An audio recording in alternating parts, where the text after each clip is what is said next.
বন্ধুরা, আজকের ভিডিওতে আমি তোমাদের সঙ্গে শেয়ার করব পাশ বালিশের কভার কিভাবে তোমরা সহজ পদ্ধতিতে তৈরি করতে পারবে। খুব সহজেই যে কেউ বানাতে পারবে এই পাশ বালিশ বা কোল বালিশের কভার।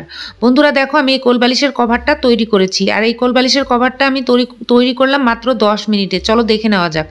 তো দেখো, এখানে আমি কাপড় নিয়েছি। আমার কাছে যতটুকু কাপড় ছিল ততটুকু দিয়ে আমার কোল বালিশের কভারটা হয়ে যাবে। তো একটা কেচি লাগবে আর একটা ফিতে লাগবে, ব্যাস এতটুকু জিনিস, আর কিচ্ছু লাগবে না আমাদের। আর সুতো তো লাগবেই। তো আমি এটা মেশিনে তৈরি করে তোমাদেরকে দেখাবো। তোমরা চাইলে এই পদ্ধতিতে হাতে সেলাই করেও তৈরি করতে পারো। তো দেখো, আমি কোল বালিশটা নিয়ে নিয়েছি আর এটার মাপটা প্রথমে নিয়ে নিচ্ছি। তো মাপটা আমি নিয়ে নেব। প্রথমে লম্বার মাপটা নেব আমরা। তো লম্বার মাপটা আমরা কিভাবে নেব, প্রথমে লম্বা যতটুকু ঠিক ততটুকু নেব। লম্বা নিয়েছি 32 ইঞ্চি, আর আমি কাপড়টা নেব 35 ইঞ্চি, আর চড়া হচ্ছে 16 ইঞ্চি। আমি 1 ইঞ্চি বাড়িয়ে 17 ইঞ্চি নেব। ব্যাস, এখন কাপড়টা আমি মেপে কেটে নেব। তো বন্ধুরা, কাপড়টা আমার যতটুকু আছে ঠিক কোল বালিশ বানাতে অতটুকু কাপড়ই আমাদের লাগবে। কাপড় কিন্তু বেশিও নেইনি কমও নেইনি, আমি যতটুকু কাপড় নিয়েছি তাতে আমার তৈরি হয়ে যাবে। তো দেখো, এখানে কাপড়টাকে পেতে নিয়েছি। কাপড়টাকে পেতে নিয়ে এখন মাপটা দেখে নিচ্ছি। তো আমাদের লম্বা ছিল কত, 32 ইঞ্চি। তো আমাদেরকে বাড়িয়ে নিতে হবে 35 ইঞ্চি, কেননা আমাদের সুতো ভরার জায়গাটা লাগবে, সেলাই করার জায়গা দিতে হবে, সেই জন্য আমাদের লাগবে 35 ইঞ্চি। তো দেখো, আমাদের লম্বা কিন্তু ঠিকই আছে, একটুকু আর কাটতে হবে না। এবার আমরা চড়ার মাপটাও নিয়ে নেব। লম্বার মাপটা কিন্তু আমরা নিয়ে নিয়েছি, একটা পেন দিয়ে দাগ কেটে নিয়েছি আমি। তো বন্ধুরা, তোমরা যে কেউ তৈরি করতে পারবে খুব সহজেই। দেখো, চড়ার মাপটাও আমি নিয়ে নিচ্ছি। চড়াটা হচ্ছে 16 ইঞ্চি, আর আমরা 1 ইঞ্চি বাড়িয়ে দিয়ে আমরা 17 ইঞ্চি নিয়ে নিলাম। এবার কাপড়টা ফোল্ড করে দিতে হবে। দেখো, আমি স্কেল দিয়ে দাগ কেটে এই জায়গাটাতে দাগ দিয়ে দিচ্ছি। যতটুকু এক্সট্রা রয়েছে কাপড় সেটা দিয়ে আমি ফিতে তৈরি করব, আর আরেকটা গোল যে কাপড়ের মতো থাকে সেটা তৈরি করব। তো বন্ধুরা দেখো, আমি কেটে নিচ্ছি। তো এটা যে কেউ বানাতে পারবে, খুব সহজ বানানো। শুধু হাতে সেলাই করেও তোমরা বানাতে পারো, নাইবা মেশিনেও তৈরি করতে পারো। মেশিনে সেলাই করলে শুধু টাইমটা কম লাগবে, আর হাতে সেলাই করলে একটু বেশি টাইম লাগবে, এতটুকু। তো দেখো, যে কোল বালিশের মধ্যে যে গোল অংশটা থাকে সেই অংশটা আমি এখন কেটে নিচ্ছি। তোমরা এটা মেপেও কাটতে পারো, না মেপেও কাটতে পারো। আমি 2 ইঞ্চি পরিমাণের মেপে কেটে নিলাম। তো কোল বালিশের যে এটার কোনো মাপ হয় না, তোমরা ছোট বড় করতে পারো, তবে বেশি বড় হলে অসুবিধা হবে। ছোট হলে অসুবিধা নেই, বড় হলে অসুবিধা হবে। তো আমি 2 ইঞ্চি পরিমাণের করে এই গোল যে জিনিসটা থাকে কাপড়টা সেটা তৈরি করে নিলাম। আর যে কাপড়টা রয়েছে এই কাপড়টা দিয়ে আমি ফিতে তৈরি করব। ফিতে করার জন্য আমি কাপড়টাকে সমান করে কেটে নিচ্ছি। এই কাপড়টা দিয়ে কিন্তু আমাদের ফিতে তৈরি হয়ে যাবে। কোল বালিশে খুব বেশি বড় ফিতের প্রয়োজন হয় না, এটা জয়েন করে ফিতে তৈরি করে নেওয়া যাবে খুব সহজেই। বন্ধুরা, তোমরা হাতে সেলাই করতে যারা পছন্দ করো তারা হাতে করে নেবে, আর যারা মেশিনে করার তারা মেশিনে করে নেবে। তো চলো, মেশিনে চলে যাচ্ছি সেলাই করতে। তো দেখো কিভাবে সেলাই করব, তোমরা দেখো, আমি সেলাইটা তোমাদেরকে দেখাচ্ছি।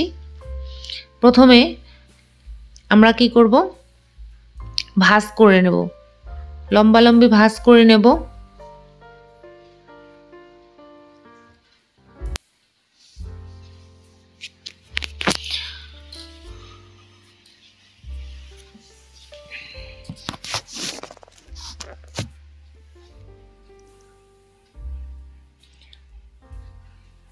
তো দেখো, আমি পুরোটা লম্বালম্বি সেলাই করে নিলাম। এটা বানানো কিন্তু খুব সহজ, তোমরা যে কেউ বানাতে পারবে।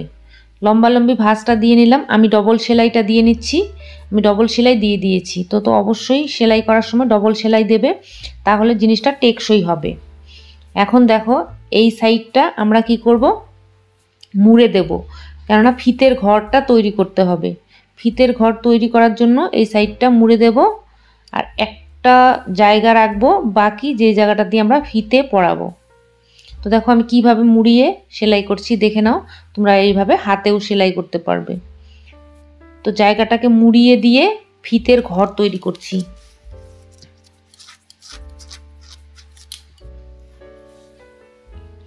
তো দেখো এইভাবে আমি ঘুরিয়ে সম্পূর্ণটা ফিতের ঘর তৈরি করে নিলাম। একটুখানি জায়গা বাদ রেখেছি যেখান দিয়ে আমি সুতোটা পরাবো, সেই জায়গাটা বাদ দিয়ে আমি পুরোটা ফিতের ঘরটা বানিয়ে নিলাম। এখন আমরা যে গোল কাপড়টা কেটেছিলাম সেটা আমাদের সেট করতে হবে এই সাইডে। ফিতের ঘর তৈরি হয়ে গেছে, এখন আমি সোজা পাশ করে নিলাম।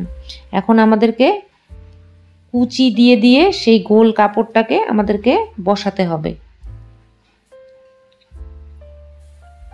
তো দেখো ছোট ছোট করে কুচি দিতে হবে আর কাপড়টা সেলাই করতে হবে। এই জায়গাটা কিন্তু একটু সাবধানে করবে, কুচিটা যাতে কোনো জায়গায় বেশি কোনো জায়গায় কম না হয়, তাহলে দেখতে ভালো লাগবে না। ছোট ছোট করে কুচি দেবে আর একটু করে সেলাই করবে, একটু ধীরে ধীরে করতে হবে এই কাজটা।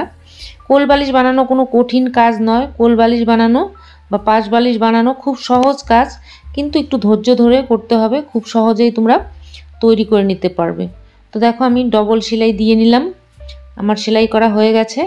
এখন আমি এটা ফিতাটা তৈরি করে নেব। ফিতেটা তৈরি করার জন্য আমাদেরকে প্রথমে দুটো কাপড়কে জয়েন করে তারপর লম্বালম্বি ফিতে তৈরি করা তো খুব সহজ, তোমরা সবাই হয়তো জানো।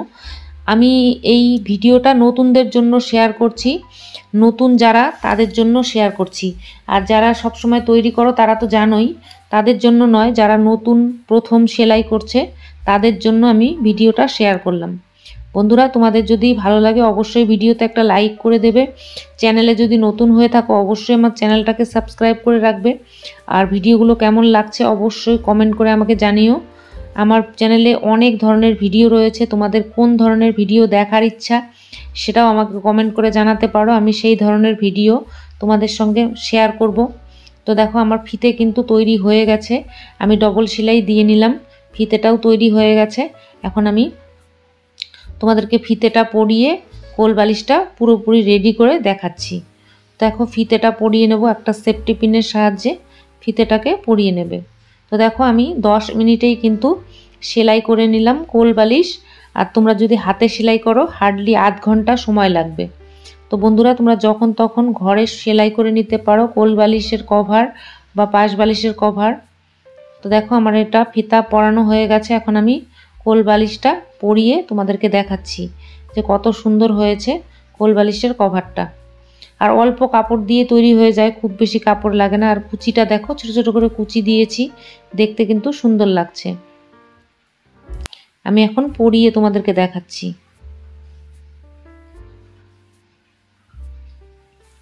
তো দেখো তৈরি হয়ে গেল আমাদের পাশ বালিশ বা কোল বালিশ। তোমাদের কেমন লাগলো অবশ্যই কমেন্ট করে জানিও। আর যদি ভালো লাগে ভিডিওটা অবশ্যই একটা লাইক করো, বন্ধুদের সঙ্গে শেয়ার করে দিতে পারো। আর যদি আমার চ্যানেলে নতুন হয়ে থাকো তাহলে অবশ্যই আমার চ্যানেলটাকে সাবস্ক্রাইব করে রাখবে। আর পরবর্তী ভিডিওগুলো দেখার অনুরোধ রইল। আজকের জন্য শেষ করব, নমস্কার।